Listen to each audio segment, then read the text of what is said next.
Hey guys, this is Master. Time for Top 76. What's that, you may ask? Read the title. It's my top 5 favorite Battle of Pony Friendships Magic characters. Note right there I said characters, not ponies. So that means this list is going to expand to include non-pony characters, including the show. So therefore I won't add asterisks to my favorite ponies. So anyway, also this list only includes characters introduced as of Season 3. Because adding characters debuting in Season 4 when said season hasn't finished yet will be unfair to characters that after this video won't be introduced yet. And again, should I include Season 4 characters, there is a character on Season 4 that I want to include in this list, but because it's Season 4, I'm not going to include in this list. Yeah. Huge note here. This list only counts characters based on canon show appearances. None of that fan incredible influence this list. Also, since I haven't read the comics at all, they won't count either. Because for obvious reasons, I'm not going to use the show's music on this video, so I'm going to use Market music, because, well, it's me. Anyway, as per the current rules of the tops, if I make it clear of a number 1 spot in any given topic, any given video, so that's what we mentioned first. And you see pretty much any of my LP videos. You know you are my very best friend. May I present to you a mayor whose time in the limelight has been for too long. Kind, peaceful, yet powerful and strong. Oversee the dark, a creature of the night, a horn for magic, wings for flight, the bringer of the moon, Princess Luna! Isn't it obvious?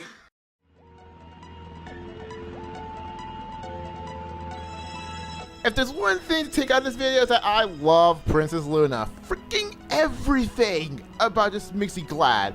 Here's the point taken. Design. Season 2 plus Luna has, in my opinion, the best design of any character in the show. And no, I don't like Celeste's freaking weird random hair color things. And despite Discord's, well, freaking awesome, fits the character, meh. And even though, then again, out of the main 6, like Rarity's designed the most, but that's Rarity. But that doesn't, still, it's freaking Luna. Personality. Granted, even though Luna hasn't been in many canon appearances, she does leave her personality, like, in every part of the show. I mean, even said in the pilot that she hates being Nightmare Moon. So, yeah, despite, her being evil the first episode, but when she, starts getting sane back in Season 2, that she's really like being Nightmare Moon. So, then again, yeah. In the Eclipse, you know that. So it's been shown that due to her 1,000-year gap, that she was imprisoned in the moon. Yeah. Does she still have? See, you kind of notice that she still has a huge generation gap. So therefore, she's speaking Old English. But it's kind of cool how in her next appearance that she quickly learned how to act properly. So, act properly compared to everything else as of that time. So, as you can tell in the Season 3 opener and the episode Sleepers in Ponyville, which is actually a pretty good show. Side note, the Season 4 opener show what elements of harmony she had while she was positioned them, which is laughter, honesty, and loyalty. Oddly enough, the last 2 of those be my favorite main 6, and laughter is Pinkie Pie. Huh. Powers! She's a moon-themed pony. Not just any pony, she's one of the strongest ponies ever with a moon theme. That bit kind of says itself. Also, she can influence dreams. That's awesome. So, final opinion, because of her moon theme or general interest, because I just like her so much, and she has like lots of stories revolving this character, I'm just glad that she's just there. She just makes me feel happy inside. Don't ask, I don't know either. She might as well be one of my favorite princesses than ever, or even my favorite cartoon characters.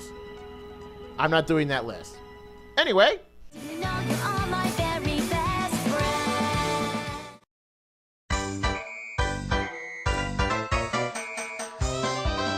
So Big Mac is a character that, although doesn't have much appearances, much like speaking roles, just has this presence that's just gonna be summed up just by looking at him. Just look at him.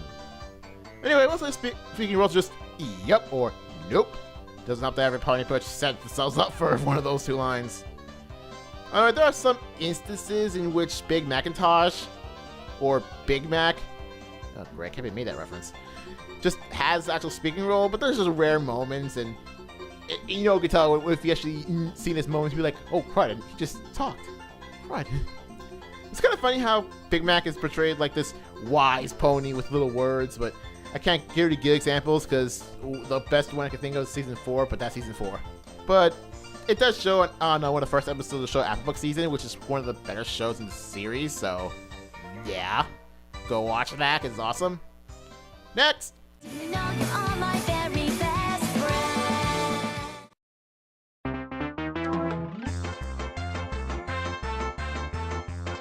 Angel Bunny. Yes, I like Angel Bunny. It's funny how one of these cases where some people don't like something for the very reason I do. Like in this case, Angel Bunny here. He's Fluttershy's pet, which he doesn't really, do much, but what he does is it keeps Fluttershy, one of the main characters, in check. How does that work? How does a pet keep the owner in check? Well, except maybe for specific conditions, in which, like, I don't know, like a guard dog or like those dogs that blind people go with. I don't even know, but that's those exceptions. Because like sometimes like Angel's being picky at what he wants to eat in that one episode, or make sure Fluttershy doesn't wuss out on some stuff. Because like an episode Hurricane Fluttershy, she just wants to wuss out, but after when she tries to actually train for that, like Angel Bunny's right there to make sure she's still doing that.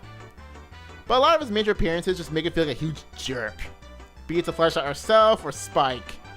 And this is why I like Angel. He's a jerk. Like in a world where harmony and kindness or whatnot is like part of the norm, part of like the society, having like a non-speaking animal or just be the smug jerk just makes me laugh. Just a smug little jerk. That is awesome. That's what I like about him. And like there's also like some dragon characters in the episode Dragon Quest. No reference to the game called Dragon Quest. Like those dragons just jerks just because they can be jerks because they're dragons, because yeah, dragon superiority or whatnot. But Angel's a jerk because like Fluttershy usually asks for it, because since Fluttershy takes care of animals, she takes care of him more. So she's like spoiled and rotten. So it makes more sense if he's a bit more like a jerk. So at least that makes sense. Also, he's a bunny. I like bunnies. Do you know you are my very best friend?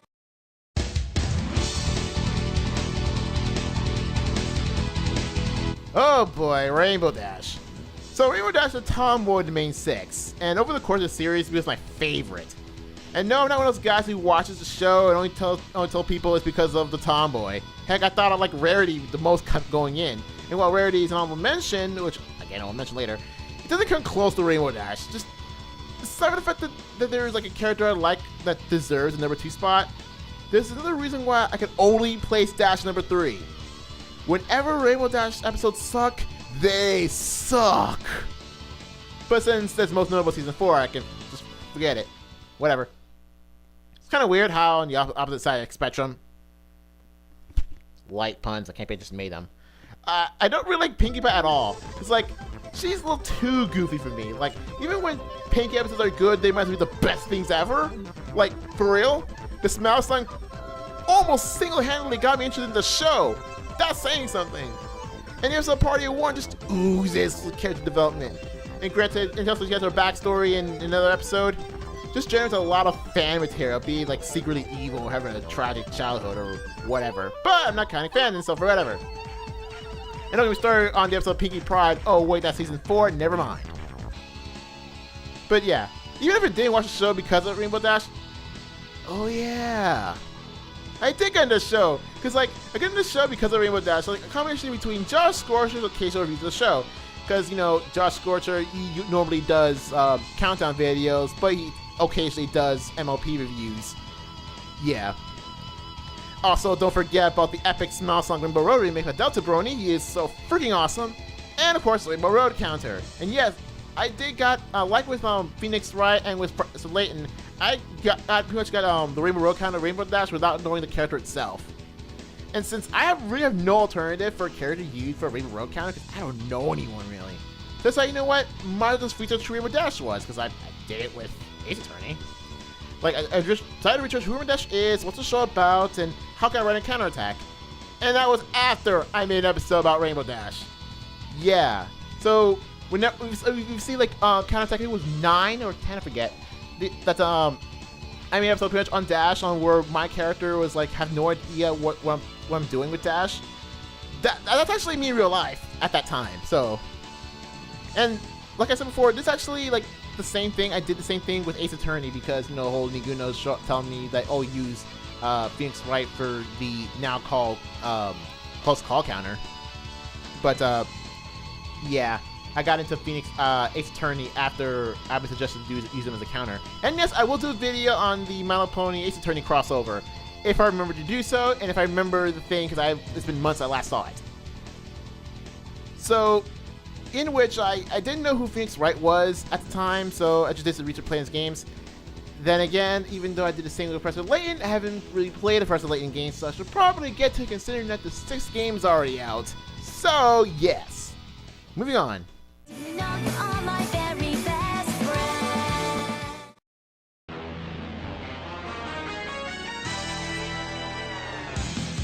Discord. Just Discord. Okay, so his debut two-parter just solidifies his position. Just like, there he is. Bam. Like, okay, so what he is like a master of chaos, having like a fitting appearance of like a mix of different animals. It's kind of a weird thing. Also, he's voiced by John Delancey, which voices the Cube of Star Trek. Now, I don't know a darn thing about Star Trek, but he just fits that role. He just like nailed it. Now, I could explain how Discord's like the best villain, or he actually does villainous stuff.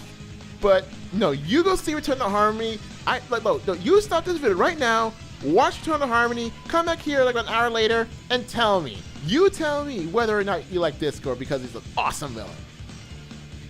Besides, and if you think that might be a kind of weird episode to start with, it's okay because like it's a good introduction to the series, so don't worry about it. Oh, spoilers! So get ready for that. So if you don't hear spoilers, here it is.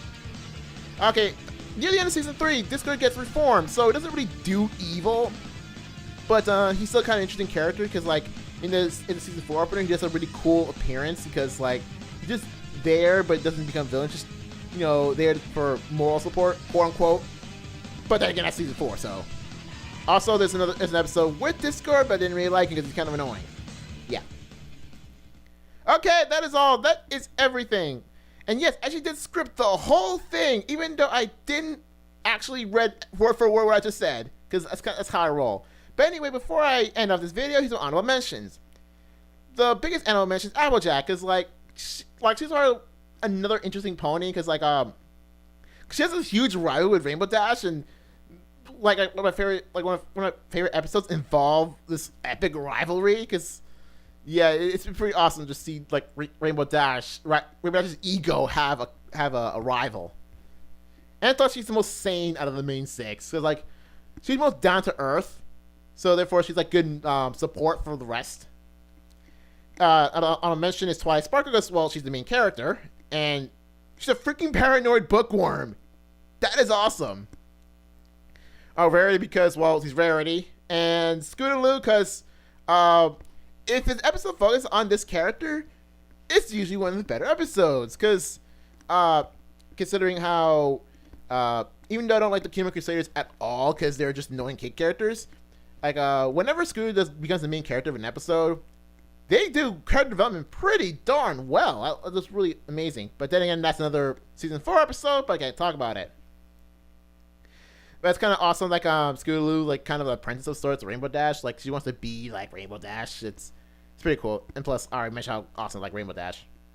Okay, now that is it. That is it for this Tops. So next Tops will be Top 77 favorite Mario Kart 7 courses. I've been waiting to do this for months.